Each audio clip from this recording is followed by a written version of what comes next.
$10 of your tax money goes out the door to feed a starving family overseas. Guess how much actually reaches them as food?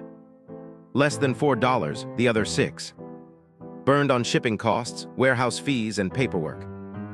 While the family you meant to help is still hungry. Here's the twist: we've known the fix for over a decade. Skip the wheat, skip the used clothes, skip the free shoes. Just send cash straight to a phone in about 90 seconds. With almost none of it lost to corruption. Economists have run the numbers in 19 countries. The results are almost embarrassingly one-sided. So why doesn't Washington just do it? Why are we still loading ships with grain grown in Kansas and sailing it halfway around the planet when a text message could do the job cheaper, faster, and better? By the end of this video, you'll know exactly who's blocking that text message and why the answer might make you angrier than you expect. And stick around for Chapter 7, because we're going to ask the one question nobody wants to touch. Could this same idea fix poverty right here in America? If that sounds like the kind of story you want more of, hit subscribe now. This channel breaks down the economics nobody explains to you every single week. Let's start with an image you already know by heart. If you grew up in America in the 80s, the 90s, or even today, you've seen those late-night TV ads. A dusty village somewhere in Africa. A gaunt child flies buzzing around their eyes. And a warm, practiced voice saying, "For just 39 cents a day, the price of a cup of coffee, you can save this child's life." That's how America and the Western world have been programmed to see global poverty for more than half a century. We look at developing nations through a lens that blends pity with prejudice. Deep down, Americans tend to ask a very practical question that almost nobody says out loud: why do they just stay poor? In a culture built on individualism and the American dream, where hard work is supposed to automatically produce wealth, we default to an unspoken conclusion. Chronic poverty in these countries must come from a lack of skills, laziness, poor business sense, or governments too corrupt to fix. In the eyes of many Americans, poverty looks less like a math problem and more like a moral or personal failure. And because we assume they can't take care of themselves, the West automatically casts itself as the savior. Why do we give foreign aid at all? On the surface, it's compassion. But structurally, U.S. foreign aid exploded during the Cold War as a geopolitical tool buying influence, blocking the spread of communism, and later addressing terrorism and migration. Whatever the stated reason, the way we've delivered aid has always rested on the same condescending logic. They don't know how to save themselves, so we'll decide for them. But the real reason these countries are poor is completely different from what we assume. They're not poor because they're lazy. In fact, a female farmer in rural Kenya or Rwanda works with more physical intensity than most office workers in New York. They're not poor from lack of effort. They're trapped in something economists call a liquidity trap, combined with a severe shortage of capital. Picture the economy of an African village as a perfectly good machine. There's a farmer, a tailor, a carpenter, a shoemaker. The machine is fully capable of running, but it can't start because it's out of gas, and that gas is cash. The farmer has grain, but no money to buy shoes. The shoemaker has shoes, but no money to buy grain. Without cash flowing between them, every transaction freezes. No one can expand production, and the entire local economy goes into clinical death. So instead of putting gas in the tank, so the machine can run itself, what did Western charities do? They brought what they assumed poor people needed: food, used clothes, shoes, mosquito nets. This is called in-kind aid. And this is exactly where the economic disaster begins. Good intentions, without any understanding of macroeconomics, quietly became a weapon that destroyed local economies. Take the textbook example of the shoe brand TOMS. In the early 2000s, TOMS launched a campaign that swept across America. 1 for 1, buy a pair of shoes in the US, and the company donates a free pair to a child in Africa. American consumers went crazy for it. It relieved the guilt of capitalist consumption. For years, the public and plenty of journalists repeated a familiar story. Tens of thousands of free shoes flooded an African town. Local shoemakers went bankrupt overnight, and the domestic leather industry collapsed. That's the myth almost everyone believed was fact. But when economists actually put TOMS under a microscope, the truth looked very different. A large-scale field study in rural El Salvador, led by economist Bruce Wydick and published in the World Bank Economic Review, measured this precisely with a randomized controlled trial. The result, for every 20 pairs of TOMS shoes donated, local shoe purchases dropped by roughly 1 pair, a number so small it wasn't even statistically significant. In other words, TOMS never actually killed the local shoe market the way the story goes. So what was TOMS's real problem? It wasn't destroying an economy, it was being useless. The same study found the free shoes barely moved the needle on school attendance, health, or self-esteem for the kids who received them. Worse, it slightly increased the belief among those children that others should be responsible for providing for my family. It was a wasted charitable investment, not an economic bomb. So why did TOMS get off the hook while other cases didn't? 3 things explain the difference. First, scale and frequency. TOMS donated in limited batches, while other aid flows pour in continuously, year after year, in volumes that dwarf actual market demand. Second, substitutability. A pair of shoes comes in different styles, sizes, and intended recipients, so it doesn't compete perfectly with locally made goods. Third, distribution method. TOMS gave shoes selectively to specific children, rather than dumping them onto the open market at rock-bottom prices.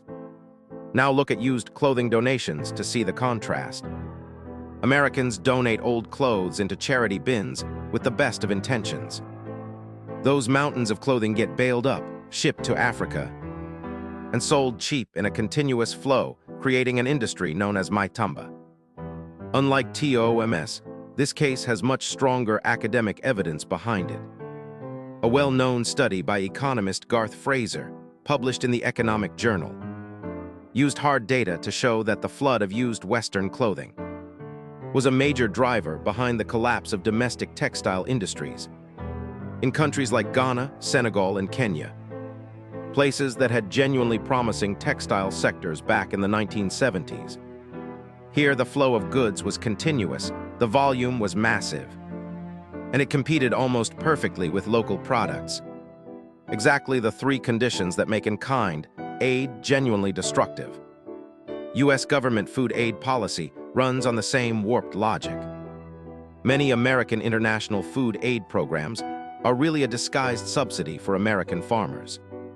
When we ship tens of thousands of tons of surplus Iowa wheat to a country facing localized famine, we immediately crush local farmers who are trying to sell their meager harvest to survive, because they can't compete on price with free goods. The lesson here isn't that all in-kind aid is equally harmful. It's that good intentions, without economic understanding, will always produce unintended consequences. They just differ in scale and nature. So when is in-kind aid actually necessary, and when is it genuinely destructive? We'll give you a clear answer later in this video. To put it bluntly, we've used in-kind aid to keep people poor, turning them into passive consumers of the West's surplus goods, instead of helping them become independent producers. The assumption that poor people don't know how to handle money has denied them the one thing that could actually revive their economy: cash. It's time we admit an uncomfortable truth. Sometimes the reason a country stays poor has nothing to do with the people themselves.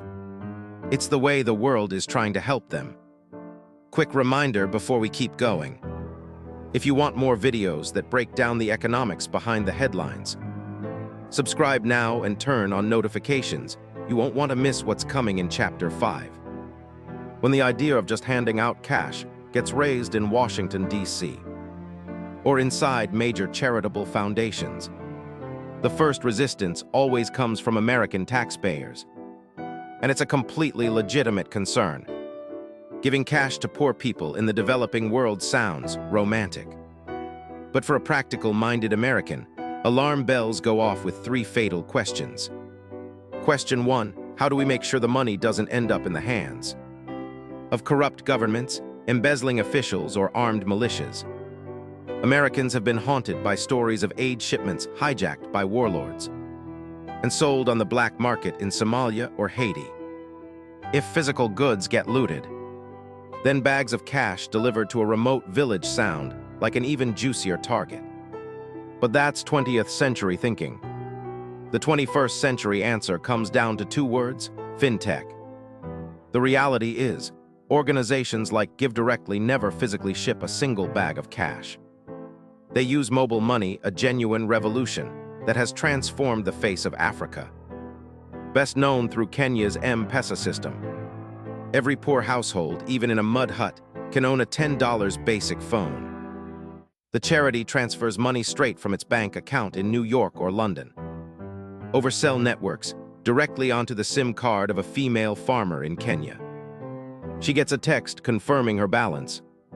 She then walks to a small agent kiosk in the village, usually a corner store, verifies with a secure PIN, and withdraws cash. No minister ever touches that money. No village chief or warlord can intervene to demand a commission. The cash flow slices straight through the notorious layers of corruption in developing countries, with a leakage rate close to zero.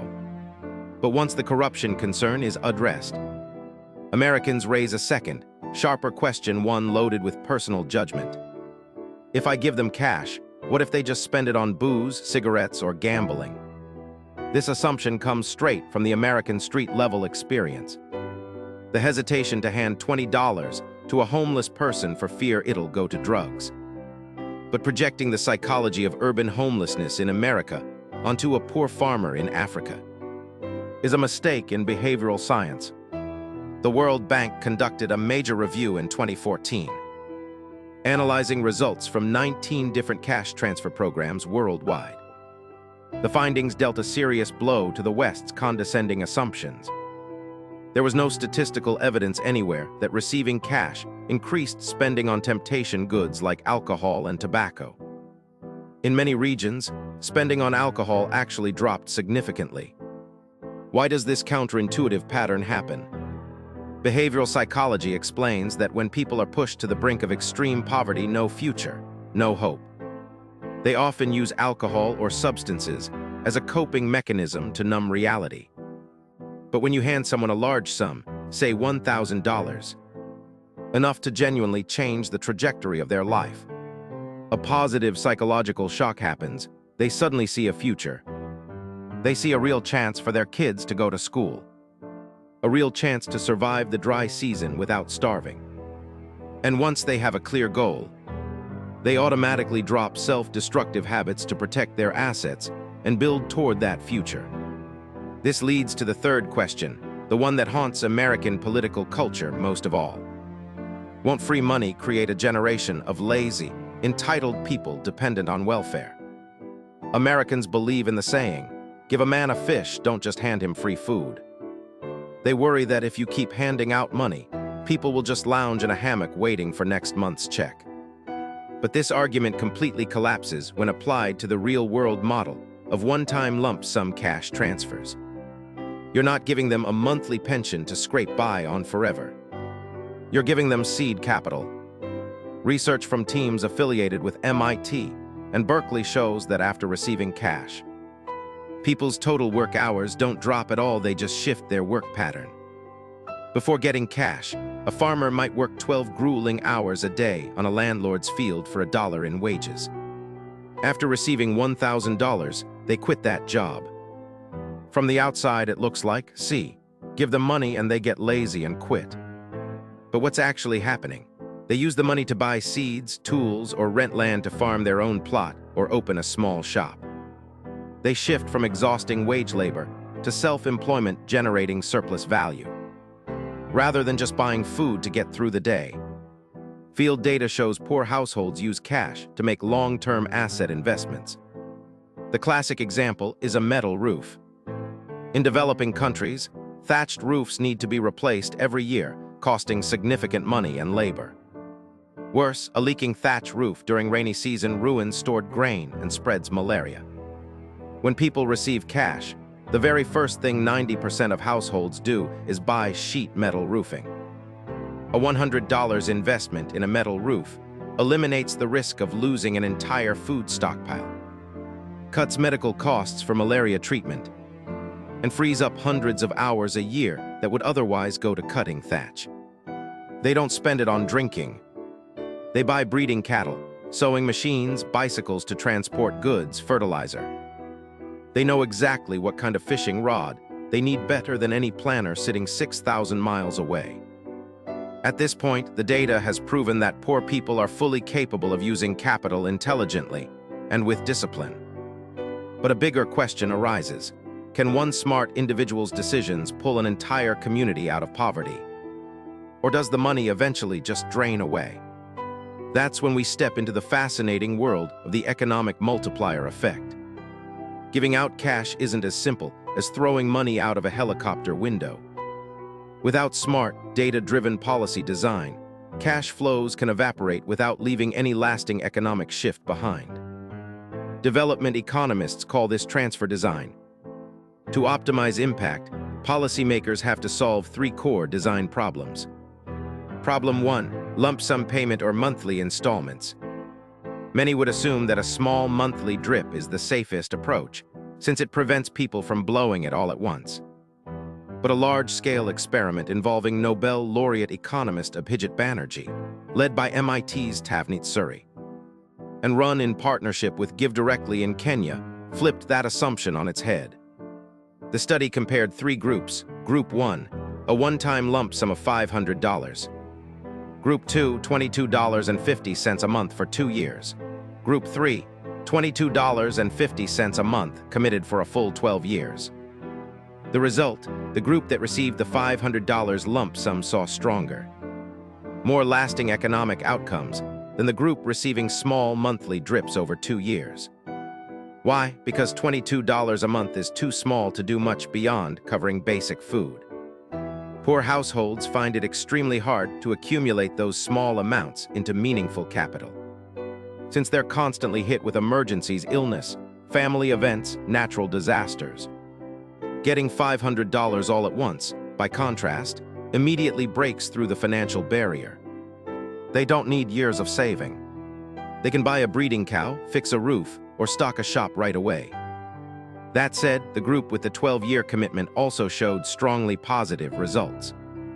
The key factor here isn't the amount, it's the long-term guarantee. Knowing they'll have a stable income for the next 12 years makes people less afraid of risk. They're willing to invest in riskier ventures that carry higher potential returns. So the optimal formula is, if your goal is to help people invest in production, give them one large lump sum. If your goal is to help them survive long-term economic shocks, give them a long-term guaranteed commitment instead. Problem 2, conditional cash transfers or unconditional cash transfers. Conditional cash transfer programs are the pride of Latin America. Think Brazil's Bolsa Familia or Mexico's Progresa.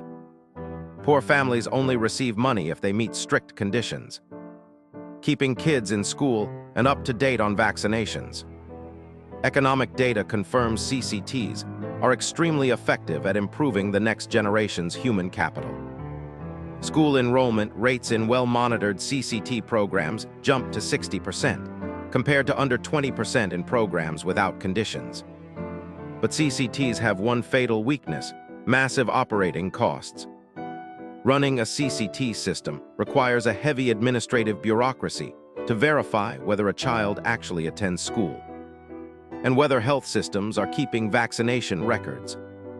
In poor countries with weak governance or ongoing conflict, like South Sudan or the Democratic Republic of Congo, enforcing a CCT is simply impossible.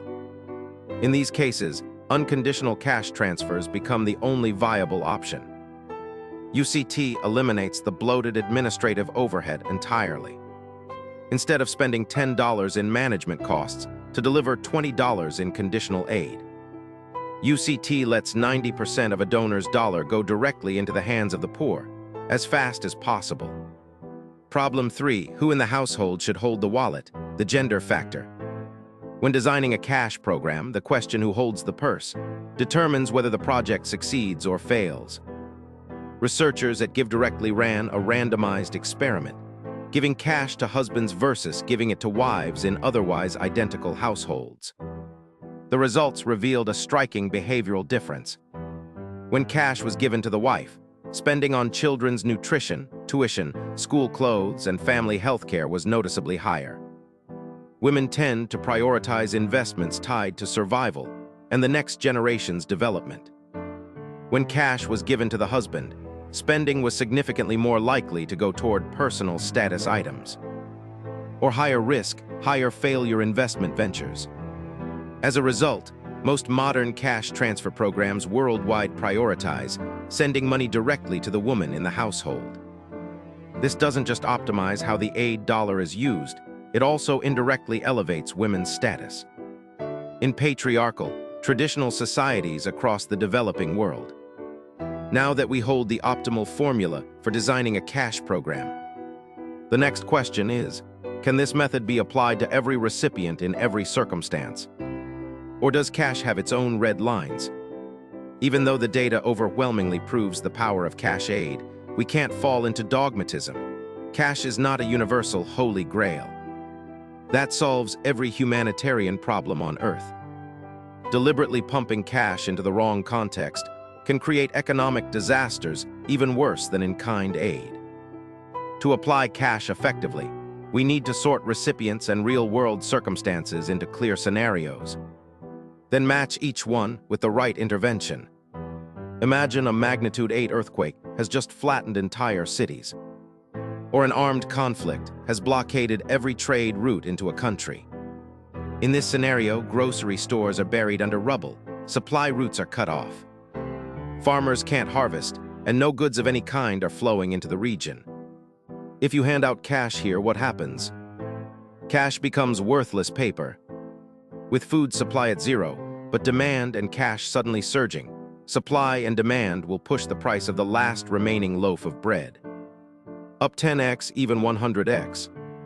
Pumping in cash here only creates a devastating localized hyperinflation, punishing the poorest people who don't receive aid or receive too little.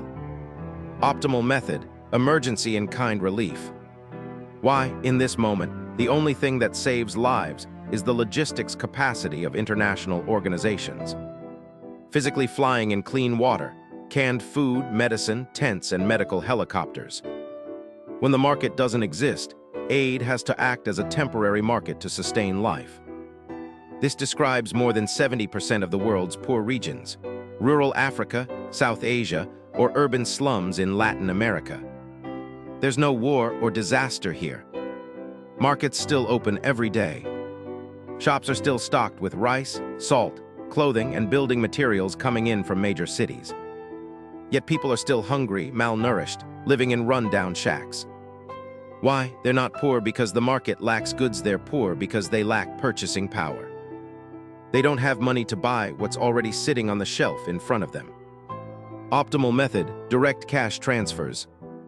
Why? Shipping rice or clothing from the US into this environment directly kills the local vendors, trying to sell those same goods in the local market. Instead, give people cash. They'll take it to the market and buy what they need, generating a wave of revenue that lets local shopkeepers expand, hire more workers, and kickstart the region's own self-driven economic growth. Imagine an arid region where the groundwater is heavily contaminated with arsenic, or a mountainous area with no school or health clinic within 50 miles.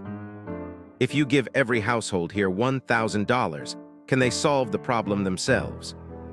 No, a single household can't build a large-scale water treatment plant, can't open a fully accredited high school, and can't hire a surgeon to fly in and remove a child's appendix.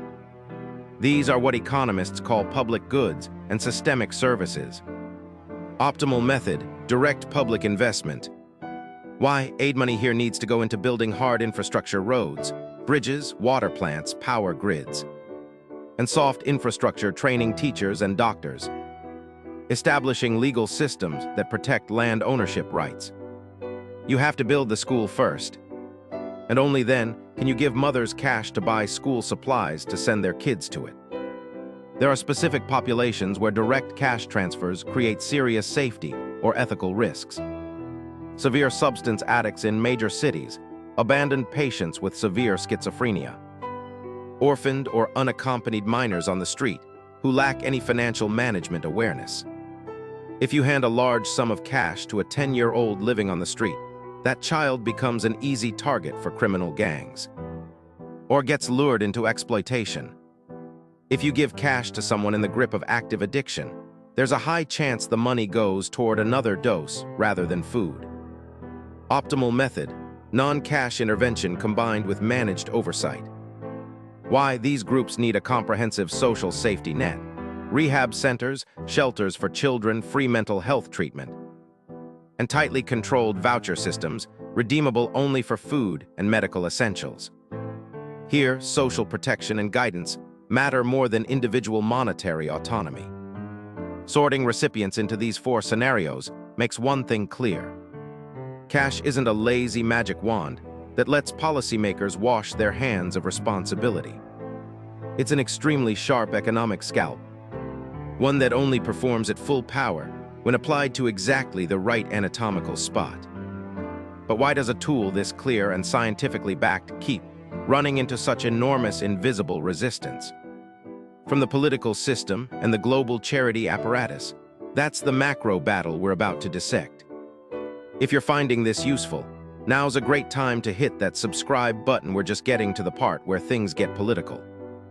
If the scientific evidence for cash's superiority is as clear as daylight, why does cash still make up only a modest share of the global humanitarian aid budget?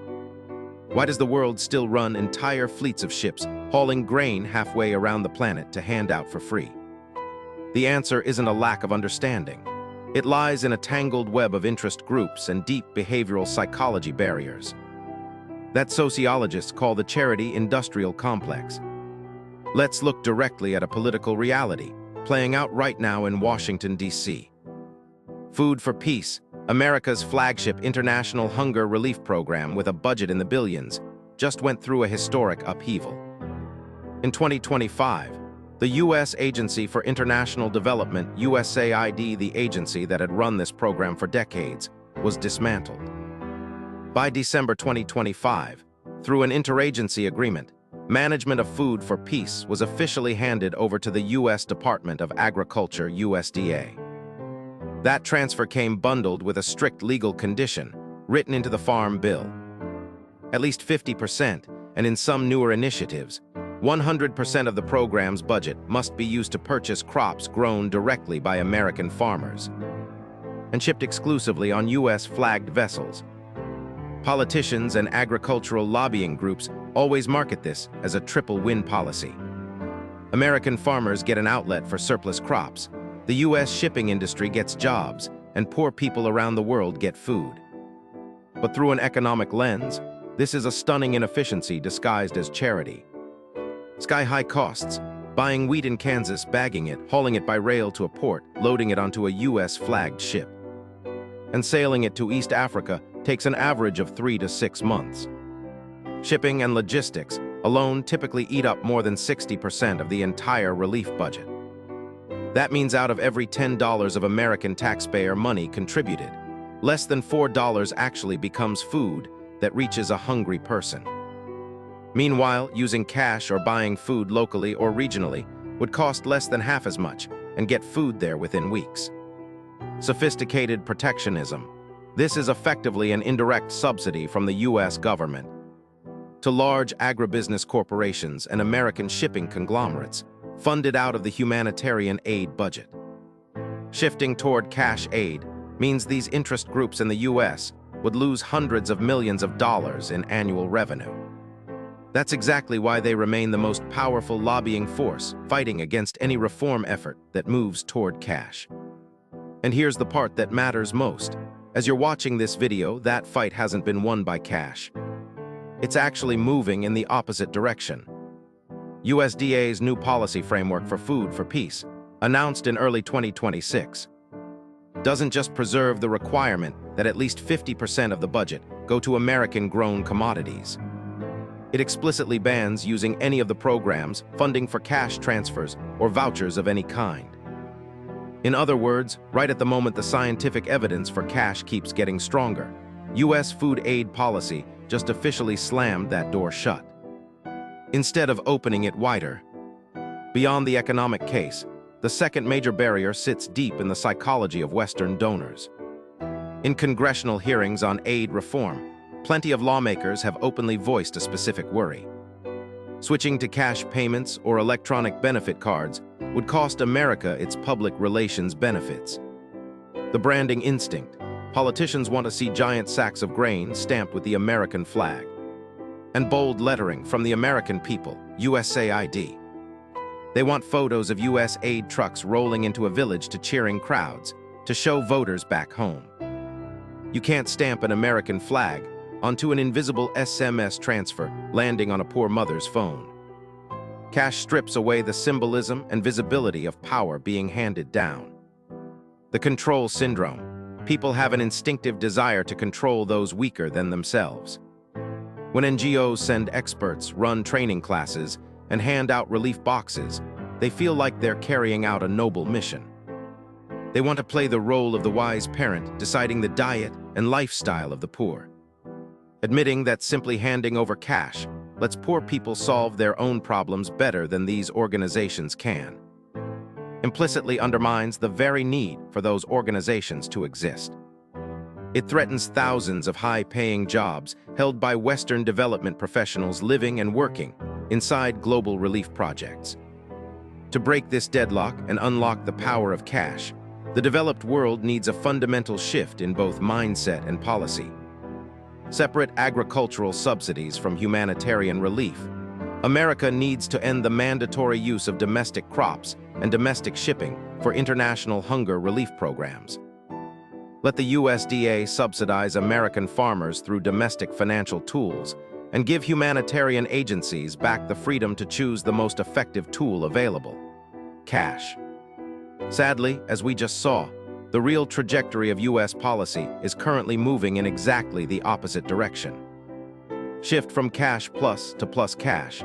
This is the newest strategy from pioneering organizations like Give Directly. We can't just hand out cash and walk away. Cash needs to act as a catalyst inside a coordinated development ecosystem.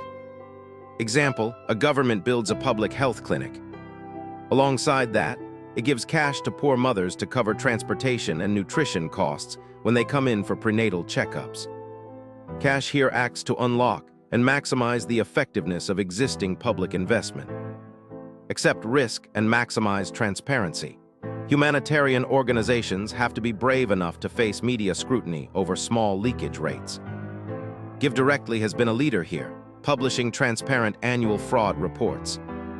With an extremely low leakage rate, thanks to digital wallet verification technology. Acknowledging and scientifically addressing fraud builds American taxpayer trust far more effectively than hiding behind sacks of wheat. Once we understand this systemic battle, a deeper philosophical and ethical question emerges. Why do we people living in a developed country like America have any obligation or responsibility to send money to strangers on the other side of the planet? Is it just charity for charity's sake? Faced with international aid programs, a large share of the American public raises a very practical counter-argument. America is carrying a national debt of nearly $39 trillion. Our own infrastructure is crumbling. And we still have millions of poor people right here in Chicago, Detroit, or Appalachia. Why should we take our tax dollars and hand them out to strangers on the other side of the globe? To convince a pragmatic American audience, we can't just appeal to compassion or basic morality. We have to look at this responsibility through three lenses: economic, security, and efficiency. To see that cash aid to poor countries is actually an investment that pays off directly for the United States itself. The economic argument, from aid recipient to trading partner. American history already proved this macroeconomic truth once. through the Marshall Plan after World War II. Back then, the US pumped billions of dollars into rebuilding a devastated Europe. America didn't do that out of pure charity. It understood that a poor, exhausted Europe couldn't buy American goods and would fall easily under Soviet influence. Reviving Europe's economy created a massive consumer market for American industrial giants, laying the groundwork for decades of American economic prosperity that followed. Today's global context is remarkably similar. Someone living in extreme poverty in East Africa or South Asia can't be an American customer. They can't afford an iPhone, can't use Microsoft's cloud services, and have no use for high-tech American medical devices or agricultural machinery. But once we activate their economy with cash, helping them break out of the poverty trap, they join the ranks of the global middle class. They become new consumers, new trading partners. In a globalized economy, raising living standards in developing nations is exactly how American businesses expand their market frontier. Helping them get richer is an indirect way of creating jobs and prosperity for Americans back home. The security argument, cutting off crises at the root. Extreme poverty and economic stagnation are the perfect breeding ground for global crises. Extremism, when young people in poor countries have no jobs, no future, and can't feed their families. They become easy recruiting targets for terrorist organizations and international criminal gangs.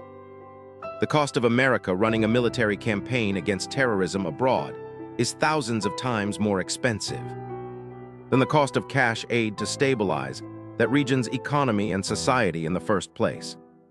Migration crises. This is the hottest topic in American politics right now. Why do millions of people from Central America risk their own lives and their children's lives to cross the border into the US?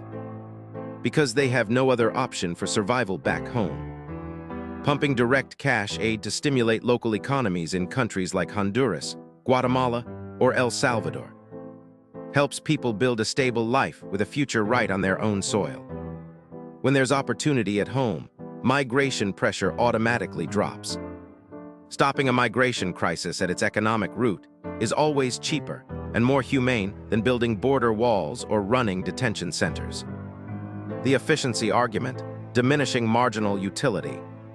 Look at money through the lens of maximum biological and social utility, otherwise known as diminishing marginal utility. For a middle-class American family, $1,000 might only cover part of a month's rent, buy a new laptop, or pay for a few restaurant dinners. That money adds only a marginal sliver of extra utility to their lives. But that same $1,000, sent to a poor farming family in rural Kenya through a mobile money system, instantly becomes a sturdy metal roof, keeping their family dry and disease-free through the rainy season. Buys 2 breeding cows, creating a steady stream of milk and daily income. Covers school tuition for 3 children for years. Provides the capital for the mother to open a small stall at the village market. That $1,000 changed the fate of at least 5 people, pulling them out of poverty permanently. For the same financial resource, the human and social value created in impoverished regions is hundreds of times higher than in developed nations. As taxpayers, and as people fortunate enough to have more, Americans always demand the highest possible efficiency for every dollar spent. If we've already decided to spend money on humanitarian causes, our moral and rational obligation is to choose the method that delivers the highest efficiency. Moving from wasteful in-kind aid to direct cash transfers, which achieve over 90% efficiency, is simply the smartest way to fulfill that responsibility. But if this model has proven so effective in poor countries, could we bring this exact formula home to solve poverty right here in America? Is the US ready for a cash revolution of its own? Quick note, if you've made it this far, you clearly want more of this kind of deep dive economics. Go ahead and subscribe so you don't miss the next one. If direct cash transfers produce miraculous results in Kenya or other developing nations, the natural next question is, why don't we apply this exact formula to solve poverty in Chicago, Detroit, Baltimore, or rural West Virginia?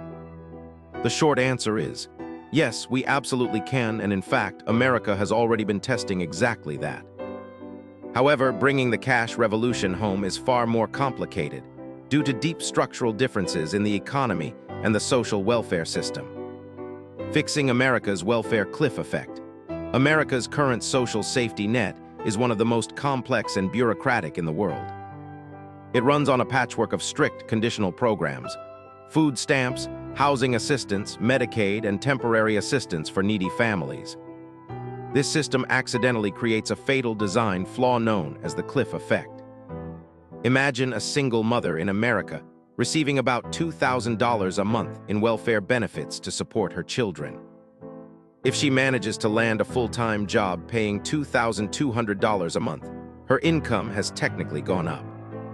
But in reality, because that new income crosses the poverty threshold, the government immediately cuts off her food stamps, housing assistance, and health insurance entirely. The result, despite working harder, her family's actual total income drops sharply. The current system effectively punishes people for working and pushes them to turn down jobs or promotions just to hold onto their benefits. Shifting to a model of unconditional cash transfers or universal basic income would completely dismantle this trap.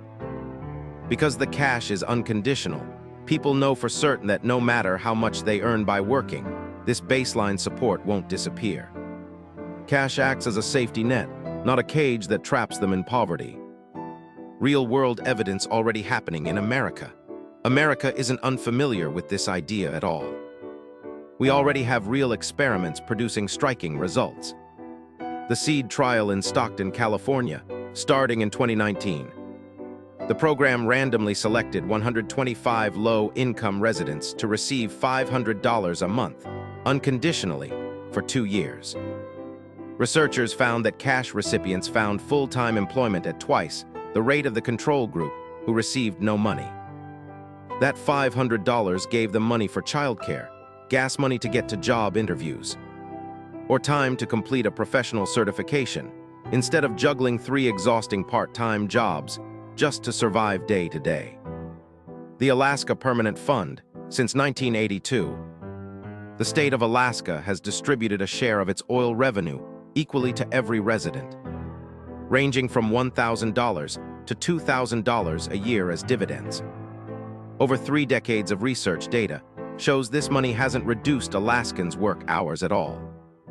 On the contrary, it stimulates local spending, creates jobs in the service sector, and gives families a solid financial cushion for their children's education. America's unique challenges. Promising as it is, we have to be honest about 3 major barriers to scaling this model nationally in the U.S. The cost-scale gap. In rural Kenya, $1,000 is a massive asset that can buy a metal-roofed house and a herd of breeding cattle, changing a life forever. But in major American cities like San Francisco or New York, $1,000 sometimes doesn't even cover a week's rent. To create an equivalent economic impact in America, the cash amount would need to be dozens of times larger. A national UBI program giving every adult American $1,000 a month would cost more than $3 trillion a year. A staggering figure that would require a complete overhaul of the tax system. Inflation anxiety. American audiences are highly sensitive to inflation after the COVID-era stimulus packages. In poor countries, local market production capacity is underutilized due to lack of cash to stimulate demand, so pumping in cash increases production without triggering inflation. But in a hyper-consumerist, highly globalized economy like America's, pumping in a massive amount of cash could push total demand beyond what supply chains can handle, risking a real rise in prices.